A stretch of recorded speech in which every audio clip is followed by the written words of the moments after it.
Bonjour à tous, ici c'est Serge Kakilembe du 3xw.jctune.com et bienvenue sur notre canal YouTube public, le JCTune TV. Et donc là, ça fait un bout de temps qu'on n'est pas apparu sur la toile et donc j'en profite pour déjà premièrement saluer tout le monde et j'espère que tout le monde se porte bien. Et donc ici on va faire une petite rétrospective sur tout ce qui s'est passé concernant le BTC au niveau macro, au niveau macro crypto et regarder réellement qu'est-ce qui a impacté le BTC, post-halving, les mineurs et pas mal de choses. Et donc là, pour bien débuter le mois de juin, on va commencer par cette petite rétrospective. Donc là, c'est parti.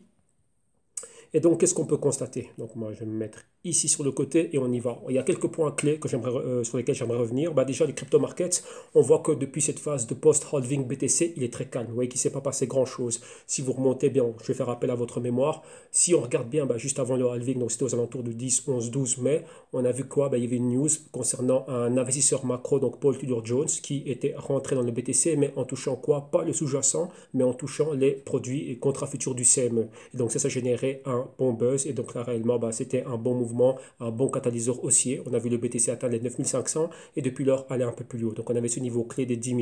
Quelques temps auparavant, le BTC avait touché la zone des 10 500 dollars qu'on a vu rechuter et on se demandait, tiens, qu'est-ce qui était en train de se passer? Donc ça, c'est le premier point. Réellement, le halving BTC, il ne s'est pas passé grand-chose. On attendait beaucoup de choses, et qu'il y a eu beaucoup de, on va dire, de FOMO, de FUD, enfin, ça a généré pas mal de pourparlers, mais réellement, ce qui s'est passé, pas grand-chose. Ensuite, qu'est-ce qu'on a? Le grand débat concernant le halving BTC, c'était quoi? C'était les mineurs. Est-ce qu'il y avait les mineurs qui opéraient avec des S9? Donc là, c'est des Antminer, des ASIC spécifiques par rapport à cela. Est-ce qu'ils allaient tous passer au S17? Est-ce qu'ils allaient être rentables? Qu'est-ce qui se passe? Le hash rate, la difficulté? Est-ce qu'il y a des mineurs qui allaient éteindre leur machine, etc. On a vu quelques petits mouvements, mais c'était, on va dire, post-halving, mais pas mal de jours après, hein. Donc là, une semaine à 10 jours. Et réellement, dans les 24-48 heures qui ont suivi le halving, on n'a pas vu grand-chose. Donc là, on s'est dit, tiens, et qu'est-ce qui se passe? Et de ce côté-là non plus, on n'a pas vu, comment dirais-je, grand bruit et pas mal de choses se passer au niveau de ces mineurs. Donc on pense notamment à Bitmain et d'autres grands pools miniers, donc F2Pool et d'autres. Ensuite, maintenant, pour regarder les choses au niveau macro et intégrer le BTC dedans, on pense à quoi? On pense à tout ce qui a été fait au niveau des banques centrales pour tenter de contrer l'impact du coronavirus. On a eu quoi? On a eu le fameux QE, donc Quantitative Easing, donc là, programme de rachat d'actifs et de réinjection de liquidités dans le système. Ce qui a permis au marché, on va dire, des stock markets au niveau mondial, surtout aux États-Unis et en Europe, de trouver un floor, hein, donc un niveau clé de support. Donc Dow Jones 30 000, chuté aux 18 000, boum, c'était là. Et c'était sur base d'injection de trilliards de dollars. J'ai bien dit trilliards de dollars. Donc on a vu toutes les banques centrales, BCE notamment, et la Fed augmenter leur bilan, donc tout ce qu'elles ont en balance sheet, donc c'est fort, fort, fort monté. On a dépassé le cap des 6 trilliards de dollars et on continue. D'un autre côté, on craint quoi? Que le QE se poursuive, chose qui est toujours en train d'être d'actualité, et d'un autre côté, l'inflation du dollar.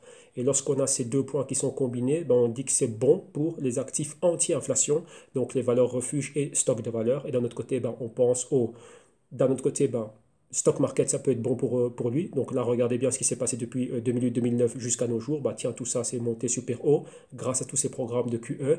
Et d'un autre côté, on pense au gold, les bons et spécifiquement le BTC. Vu que le BTC, lorsqu'on pense à Paul Tudor Jones et d'autres acteurs, ils utilisent le BTC, enfin, entre parenthèses, ils disent utiliser le BTC comme étant un hedging, mais lorsqu'on opère avec des futurs, c'est plutôt spéculatif. Mais d'un autre côté, BTC, ce digital gold, etc., comme on aime bien l'appeler, est-ce qu'il pourrait s'en voir bénéficier? La réponse est oui. Pourquoi? On n'a qu'à regarder tout ce qui a été fait dans le BTC depuis son inception, donc 2008-2009. Tout ce qui est dans l'infrastructure, c'était grâce à un dollar qui était bon marché et c'était grâce aussi au QE. Donc ça favorisait cela aussi. Donc maintenant, ça peut être quelque chose de positif. Et d'un autre côté, on voit qu'il y a cette forte corrélation entre le BTC et le stock market. Donc voilà un point clé. Maintenant, pour revenir au niveau global macro, qu'est-ce qui pourrait impacter le BTC encore une fois?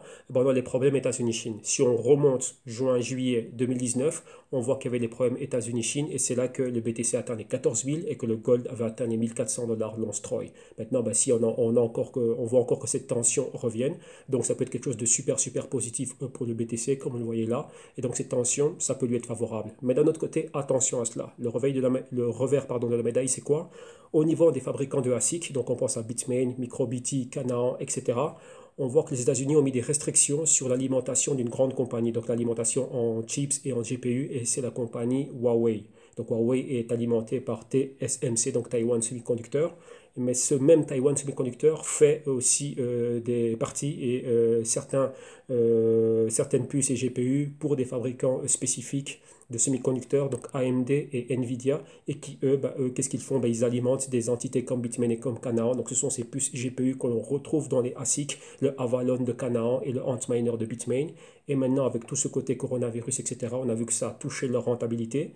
Ça a aussi touché les commandes. Donc là, le fait de pouvoir envoyer des choses, vu le coronavirus, tout était bloqué partiellement, leur activité minière aussi, mais maintenant la rentabilité des compagnies. Donc ça, c'est un point clé, et donc là, on pourrait voir ces compagnies être touchées. Si les clients n'en ont pas, si les clients ont annulé des commandes, il y a encore pas mal d'autres choses. Leur propre pool minier aussi que eux opèrent, surtout Bitmain. Donc il y a tout ça qu'il faut prendre en compte. Donc rentabilité touchée, etc.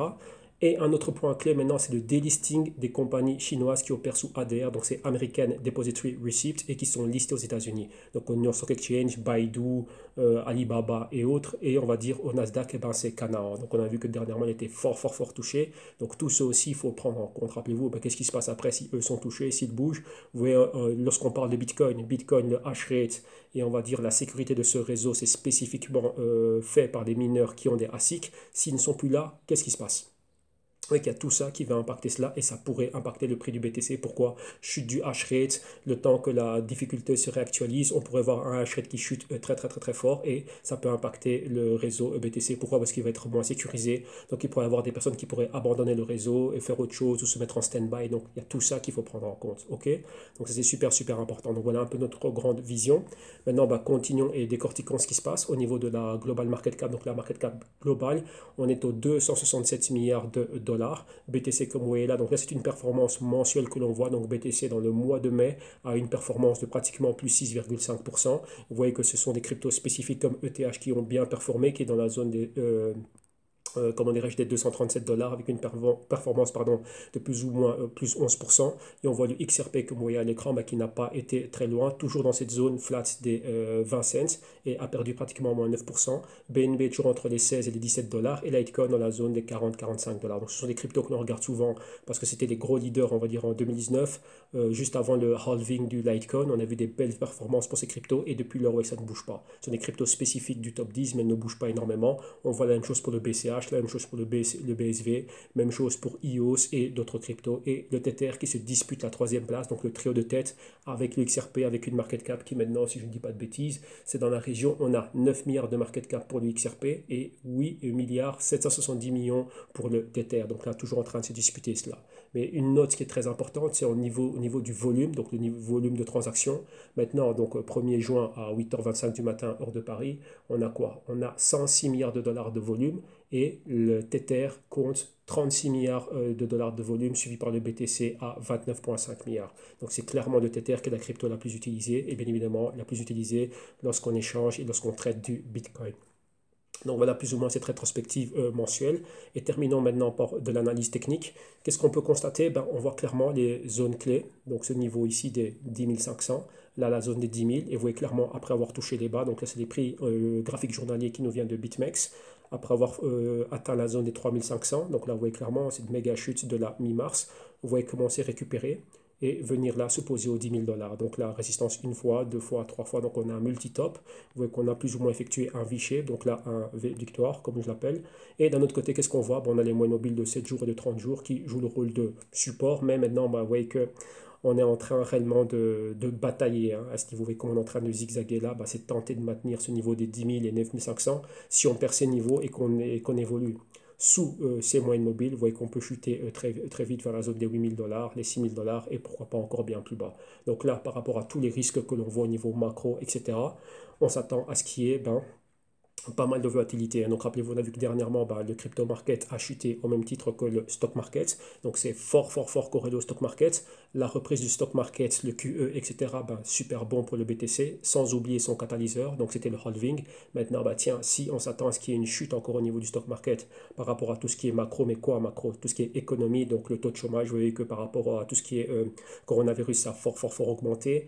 l'économie qui est en train de se reprendre lentement. On va dire en Asie, en Chine, ça revient bien, mais de tout le côté Europe et d'autres endroits, c'est pas trop ça. Avec le Brésil maintenant est fort touché, la Russie est fort touchée, la Grande-Bretagne est fort touchée, et donc il faut relancer ces économies. Ça ne va pas être fait du jour au lendemain. Beaucoup de personnes ont perdu leur emploi, et donc maintenant, vous voyez que toutes ces mesures de déconfinement, etc., ça va être super, super lent.